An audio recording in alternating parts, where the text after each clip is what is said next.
and welcome back to my channel, or welcome to my channel if you are new. For today's video, I'm just going to be doing a survival guide for going to the Great Wolf Lodge. I've actually gone twice in the past 6 months and I've had the time of my life and figured I would share all my tips, tricks, and secrets with all of you. So without further ado, let's get started. Starting off, if you're thinking about going to the Great Wolf Lodge and you don't know if you should go or not, just go. I promise you will have the time of your life. When you go though, I do recommend going during the week rather than weekends because a lot of the times people do weekend passes and it's pretty crowded during the weekends. I also don't recommend going during any school vacations. The first time we went, it was spring break and it was so packed. However, when we went this past summer, it wasn't as packed and it was really nice. When trying to decide on how long to stay, I highly recommend doing 3 days and 2 nights. It is the perfect stay, or even doing 4 days and 3 nights, which is something we may do the next time we go. But anything less than that, it's really hard to cram everything in and it just feels really overwhelming in my opinion. In terms of picking your room, you can obviously go ahead and pick a regular room, or you can pick one of the fun rooms, which is a themed room that has bunk beds, and I believe there are 2 different types. There is the kids cabin, which includes 3 twin beds for the kids and 2 queen size beds for adults, or there is a wolf den, which has 2 twin beds for kids and 1 queen for adults, as well as a pull-out couch. The first time we went, we did the wolf den and it was nice, but it was definitely a little bit crammed together because I was on the pull-out couch, my friend was in the bed with her daughter, and then the 2 boys were on the bunk beds. The second time we went, we did the kids cabin and it was way more spacious and definitely worth the splurge. When it comes to arrival, you can arrive as early as the park opens, or at least at the location I've been going to you can, which means that you can get there as early as 9 o'clock in the morning and start using the water park. Chances are your room won't be ready until the afternoon. However, you can utilize the pool area and stuff like that while you are waiting, and I highly recommend doing that because you do get more time in, and they do have lockers that you can purchase for the day where you can store your stuff. When it comes to splurging on this trip,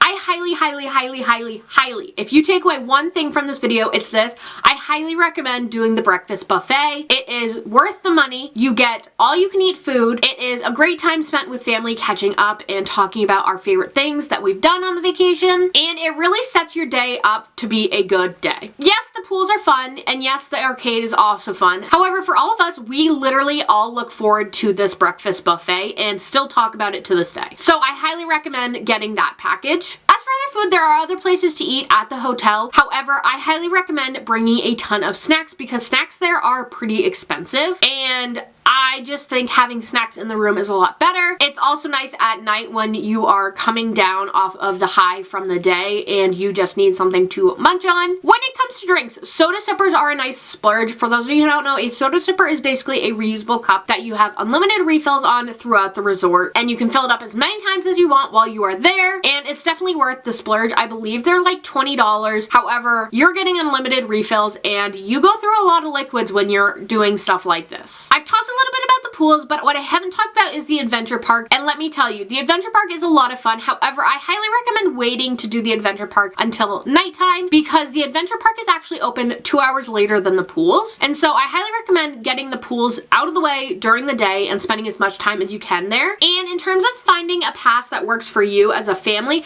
I highly recommend the adventure park pass. It comes with a lot. You get unlimited ropes course climbs, unlimited adventure trail climbs, unlimited rock wall climbs, unlimited mini golf, and you also get 1 virtual reality game for the entire group. There are also a few other perks such as a $9.99 candy cup for your first refill, 20% off any Build-A-Bear, a $200 family arcade card for $150, as well as the $4.99 game of Magi Quest with the wand purchase. And I just think that this pass was the best one that you could choose from. They have paw passes, pup passes, and stuff like that. However, if your kid is really into the adventure park and ropes courses, I highly recommend getting the adventure park pass. Speaking of the Magic Quest, if your kid is into fantasy, I highly recommend doing it. However, if your kid's not into fantasy and magic and that kind of stuff, I highly recommend skipping the Magic Quest. We did it the first time, however, it wasn't a big hit with the kids, so we didn't go ahead and do it the second time. But basically, it is just this Magic Quest where you have this wand and you go around the entire resort casting spells and doing all this other stuff, and you get points or something like that. I'm not really that familiar with it because, like I said, it wasn't a hit with kids I was with. Lastly, I'm going to talk about packing and things to bring. bring. First off, you're going to want to bring a ton of swimsuits, and I mean a ton of swimsuits. I personally bring 2 swimsuits per day so that I'm not putting on a wet swimsuit. Oftentimes we go to the pool in the morning, take a break for the afternoon, take a nap, do some things at the arcade, and then go back in the pool towards the nighttime before it closes. So I highly recommend bringing at least 2 swimsuits per day if you are able to. And you're going to want more swimsuits than clothes because you're going to be spending a lot of time in the water. Another piece of clothing I highly recommend bringing is shorts, even if you go in the winter, because the resort is pretty hot. The first time we went, it was winter time. I had no shorts and I was sweating for most of the trip. And then I also have a list of little things to bring, such as plastic bags to save food, trash bags for wet swimsuits when going home, a Sharpie marker to mark things, and a magnet for your door if you want to hang the do not disturb sign. For us, the do not disturb sign was so annoying and it fell off the handle every time we would open it, so I highly recommend bringing one of those magnet hooks